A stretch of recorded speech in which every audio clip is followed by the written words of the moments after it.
Welcome to the Apple for the Teacher podcast, the true crime podcast that features the good apples and the bad apples within the school system.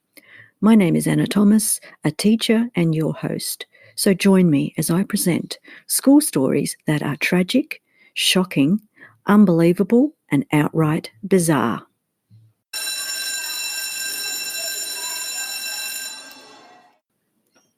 Hello everyone, this is episode 8. Let's start with a preview of the stories today. Story 1 is The Bad Apple and is called I Spy with My Little Eye.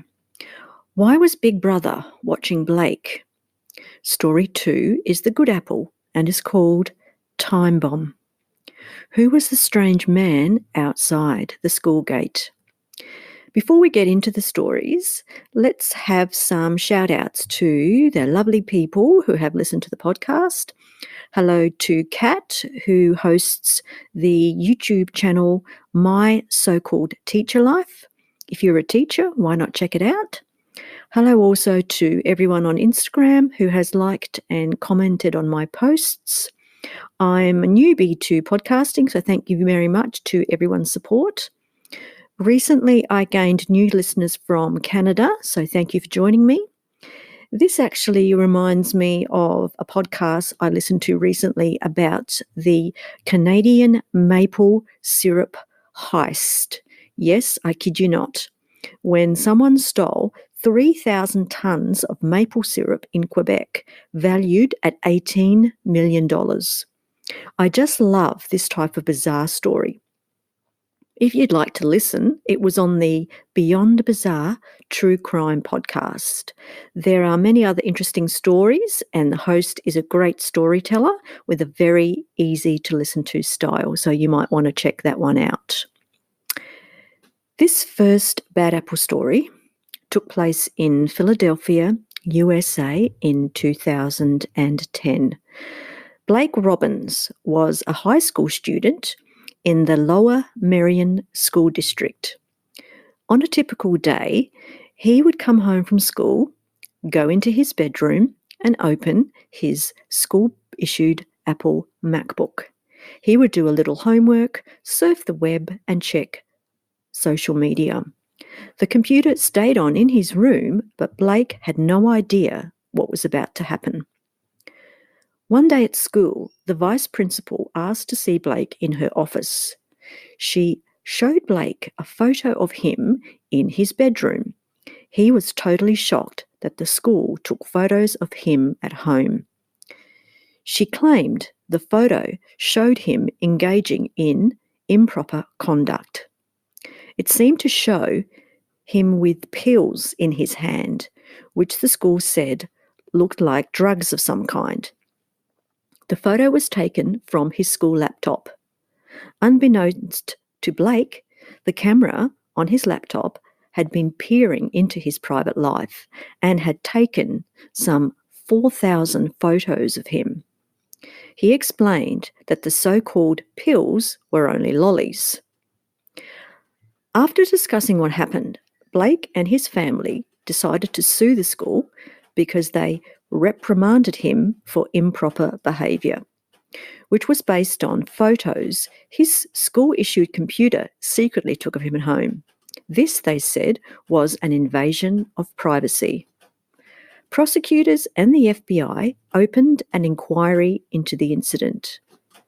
The investigation uncovered that Blake was not the only student being secretly photographed.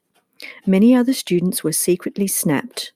There were thousands of webcam images of students, including pictures of students at home, doing such things as getting dressed and in bed or even partially dressed. The parents of daughters were particularly concerned about the invasion of privacy. Another student, Jalil Hassan, also decided to sue. The school issued free MacBooks to its students. The district superintendent had announced the program with great fanfare.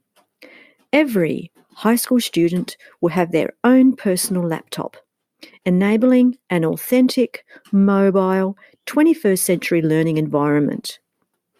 While other districts are exploring ways to make these kinds of technology initiatives possible, our programs are already in place. It is no accident that we are ahead of the curve. In Lower Merion, our responsibility is to lead.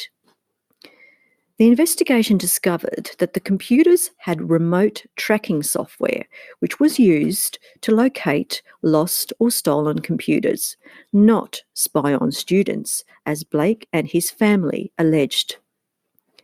Blake said he had never reported his computer missing and therefore did not know why the program was activated on his laptop. The school said he had damaged or destroyed 2 other school laptops and failed to pay the required $55 insurance fee on the one that he had. As a result, the school argued that taking the laptop home was a breach of school policy. So let's look at the school's technology setup, which allowed this incident to occur. They purchased computer management software to handle the ever-growing size of their network infrastructure. The software had a theft tracking feature called Theft Track. In the event of laptop theft, the tracking feature could be remotely activated manually by the technology staff. Even after laptops were located, the remote tracking continued to be left on inadvertently and therefore kept monitoring students at home. There were at least 60,000 images captured by the remote tracking program. The information was uploaded and stored to the server and then manually purged and reviewed. It was found that 2 of the technology staff had the following conversation when looking at the photos. One said in an email, "This is awesome. It's like a little Lower Merion School District soap opera." The other replied, "I know, I love it." It had been noticed by several students that a small green light would appear next to the webcam. Students were told the light lets you know when the webcam is active. One teacher said she had taped over her webcam because of this. Of course, no one, including the teachers, really knew the full extent of what was happening. The American Civil Liberties Union also got involved, saying, "The right to privacy inside one's home is sanctisanct. The right of a man to retreat into his own home and there be free from unreasonable government intrusion stands at the very core of the Fourth Amendment." The FBI investigated whether the district broke any criminal wiretap laws, but prosecutors declined to bring any charges and would not prosecute the school administrators. They did not find evidence that would establish beyond a reasonable doubt that anyone involved had criminal intent.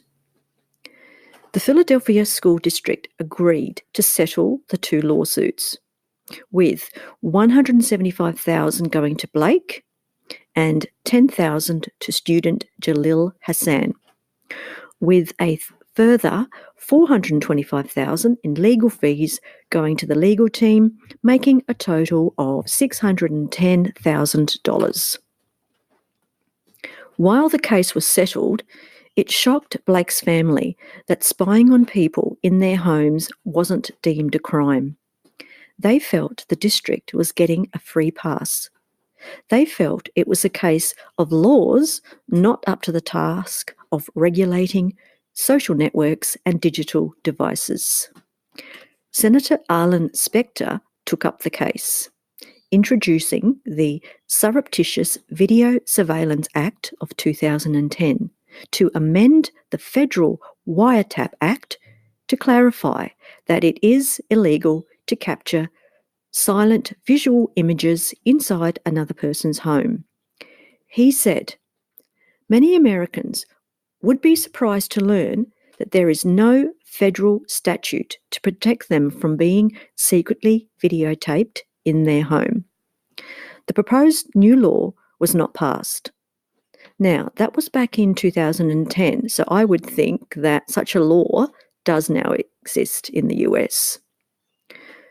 While the case was settled, Blake's family wanted to make sure this didn't happen to anyone else's children and wanted to do something positive with their experience. His father said, quote, "We'd like to lobby Congress to change the federal laws about spying and webcam spying and privacy rights. Our US Senator has introduced legislation to make it a federal crime to prevent this type of thing to go on." Blake also talked about the incident, saying, "At first, I couldn't really say anything because my assistant principal was beating me up for supposedly selling drugs. At first, it didn't occur to me, and then eventually I thought it was shocking that they would do this." For Holly, Blake's mum, the toughest part for her was the initial shock of learning her son was being watched in his bedroom. "I didn't know who else they captured. I have small children, a 7-year-old son and an 8-year-old son, and my daughter also was being spied on.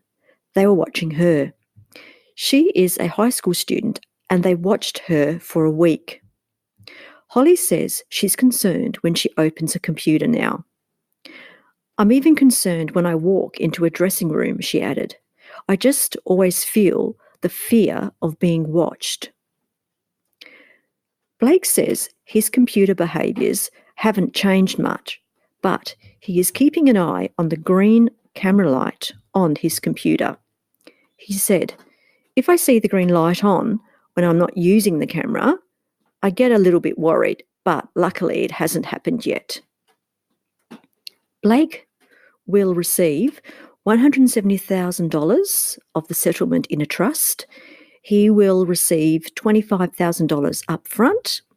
He plans to get a car when he is 18 and plans to invest the trust money. The Lower Merion School District issued a statement that said, in part, "Our district was cleared of any criminal wrongdoing. That was an important moment for us. It confirmed the results of an independent investigation and the district's own initial findings. The district acknowledged and apologised for any mistakes and addressed them immediately. We revised our policies and procedures, reaffirmed our commitment to technology, and put safeguards into place to ensure the privacy of our students, staff, and the school families. We recognise that in this case, a lengthy, costly trial would benefit no one. It would have been unfair distraction for our students and staff, and it would have cost taxpayers additional dollars that are better devoted to education. We also wanted to be sensitive to the welfare of the student involved in the case, given the possible ramifications of what would have been a highly publicised trial. Bottom line, it is time to resolve this matter and ensure that the district's resources are focused squarely on educating our children." Following the incident, the school board unanimously adopted new measures which prohibit the district from remotely accessing the student's laptop unless it has written permission from the student or a parent or guardian. The theft track system was removed from computers and all photographic evidence was destroyed. Well, there you go. This story could have ended so much worse if it had been in the hands of unethical network technicians. It just reminds me of pedophile rings that share thousands of images of children. The technicians were treating the photos as a joke, and they could have easily have done something unethical with them, but thankfully that didn't happen. So let's now take a break before we go on to story 2.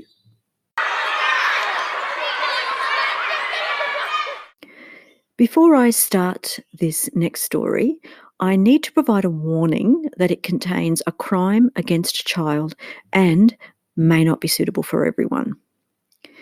For this story, we go to Pakistan in 2014. I will try my best with the names in this story, so my apologies if I don't say them correctly. This story centres around a 14-year-old student named Adazaz Hassan Bangash. Adazaz was outside the school gate of his high school with two other schoolmates. He had not been allowed to attend morning assembly due to his tardiness that day. The students noticed a man dressed in a school uniform who asked the boys where the school was. The boys became suspicious. One of the students noticed a detonator on the man's vest.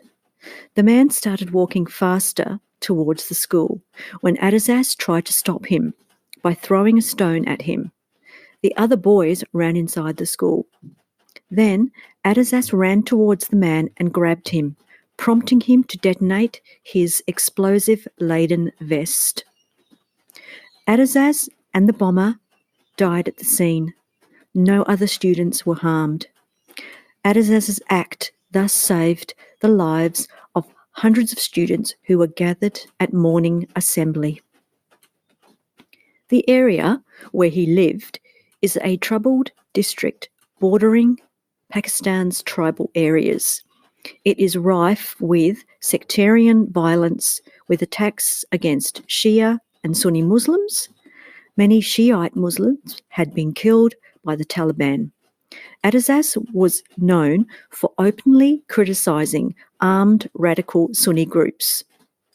The group Lashkar-e-Hangavi claimed responsibility for the attack. They are a Sunni supremacist and jihadist militant organisation and declared the school students were the intended target. Violence and militancy was, and still is, a fact of life in Pakistan. Youths are asked to volunteer to protect their villages. They don't look up to the state anymore to protect them. Threats to schools are common. Adazaz was a large boy, and his friends would joke and tease him, saying, "The boy is too big for a bomb. There is little that a bomb can do to hurt you." They talked about suicide bombers all the time, given that it was a clear and present danger. The last time they talked about it was 2 days before Adazaz died, sitting up on the hill where the school is, the one he died protecting, the one now called after him. Given his size, they told him, he wouldn't be able to run away to save his life. Adazaz wanted to join the army. When he would go to the mountains for hunting, he would wear military fatigues. People were in awe of the army, and, like all teenagers, he wanted to impress his peers with his uniform and his gun. Adazaz's father said that his son made a sacrifice to save the lives of others. "My son made his mother cry, but saved hundreds of mothers from crying for their children. He has made us proud by valiantly intercepting the bomber and saving the lives of hundreds of his fellow students. I am happy that my son has become a martyr by sacrificing his life for a noble cause." Mr. Bangash works in the UAE and was only able to reach his village the day after his son's funeral. "Many people are coming to see me, but if they try to express sympathy, I tell them to congratulate me instead on becoming the father of a martyr. I will be even more happy if my second son also sacrifices his life for the country." Scores of people attended his funeral to pay their respects. A floral wreath was laid on his grave on behalf of the Pakistani army chief.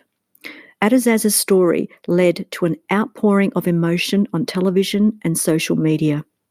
A Facebook page had been set up in tribute to his act. Some Pakistanis compared him to Malala Yousafzai, the schoolgirl shot by the Taliban in October 2012 for promoting education for all boys and girls. She was the winner of the 2014 Nobel Peace Prize and described Adazaz as brave and courageous, and his bravery must never be forgotten. Our country is blessed with brave people. The story of Adazaz Hussain reflects their reliance, courage and bravery. She pledged to donate £5,000 to his family. He was described as a national hero who had sacrificed his today for our tomorrow. He is a symbol of resistance against terrorism. The highest civil award of Pakistan, the Star of Bravery, was awarded to Adazaz by the government of Pakistan. The award was received by his family on Pakistan's National Day. Adazaz was also named as Herald's Person of the Year 2014. This honour sets out to recognise those individuals in Pakistan who had a profound influence on the news and who embodied, for good or ill, what was important about the year. Adazaz emerged as the winner in a three-way voting process that included online voting, postal ballots, and input from a panel of 10 eminent Pakistanis. In Herald's upcoming annual issue, Yousafzai, Herald's Person of the Year in 2014, pays tribute to Adazaz, writing, "The International Human Rights Commission also bestowed a Global Bravery Award on Adazaz. A trust fund was set up for his family and his school was renamed as the Adazaz Hassan Shaheed High School." In 2016, a film named Salute was released in tribute to him.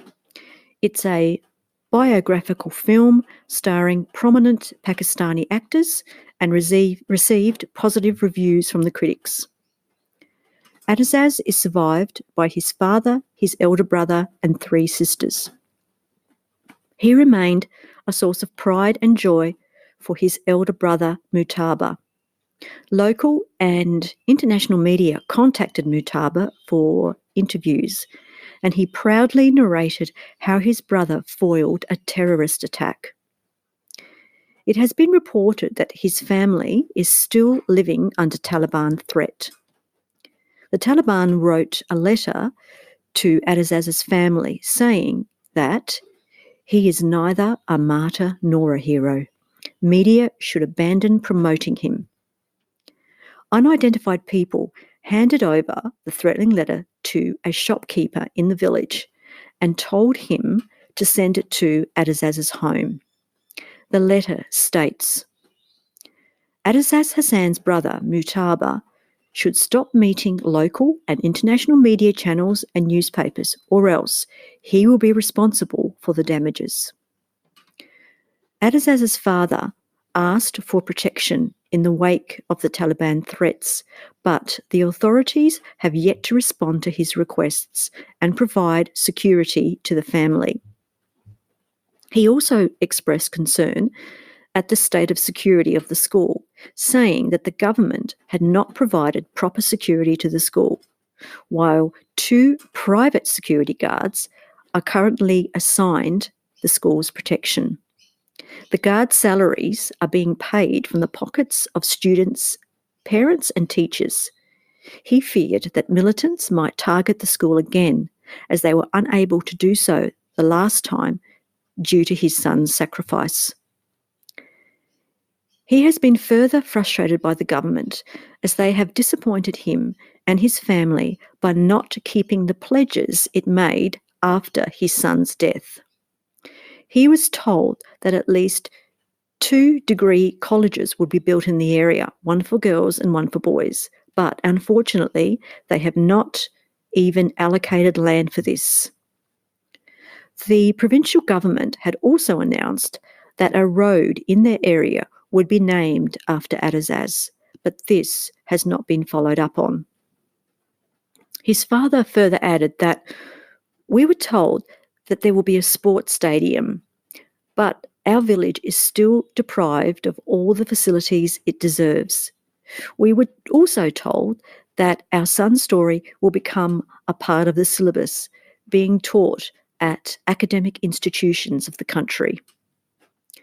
The promise of special monthly funds for the family has never been given either. Despite the promises not fulfilled, Adazaz's memory continues to be honoured on social media. This year, in 2019, marked the 5th year of his death. Ceremonies to pay homage to the teenage hero were organised in various districts, during which the speakers paid tributes to him for his courage and sacrifice saving lives.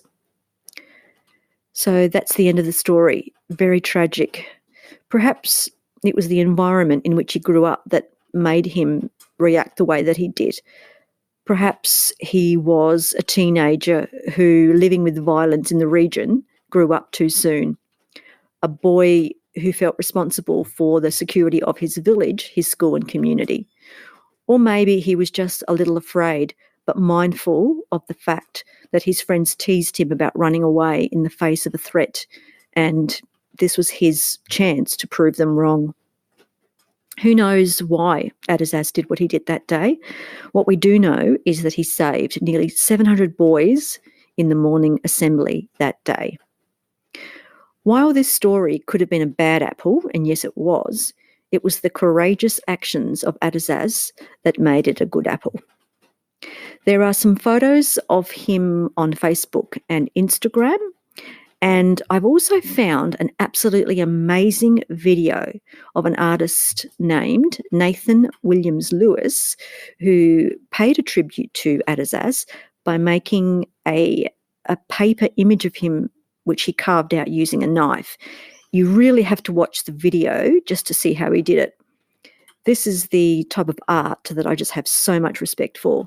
So you can see that on the Facebook page and on Instagram. Nathan also has done many other paper portraits of many famous people, including Einstein, Nelson Mandela, and others as well. So before we end today, I'd just like to talk to you about a couple of podcasts that I think you would really enjoy. I'd like to tell you about the podcast Retrostalgia. Yes, it's a mouthful. Retrostalgia, which just means nostalgia for something one wasn't alive for. The host is Danny B, and she's only a youngster, unlike myself, who looks at movies, books, TV shows, and games from the past before her time. As a millennial, she's been told about things before she was born, and so she decided to see what all the hype is about. Also, another podcast called Not Your Teacher, where the host talks to different educators each week about their stories, nightmares, tips and tricks, and current issues in education, all wrapped up with some funny banter. As educators, they keep themselves anonymous, using code names instead, such as Pirate, Lady Lashes, Little Mermaid, Mediterranean Mama, and Sexy Pants. So check it out if you think that sounds interesting. Well, that brings us to the end of this episode. I hope you enjoyed it. I'm now going to give you a preview of episode 9. It's called Too Little Too Late and Not Guilty. Here's a summary. Ron was a teacher who had an accusation made against him. What was it? An early education teacher was doing his dream job. So why did he quit? To end this episode, I will leave you with this quote. If you want an easy life, don't be a teacher. Bye for now, and remember to be a good apple.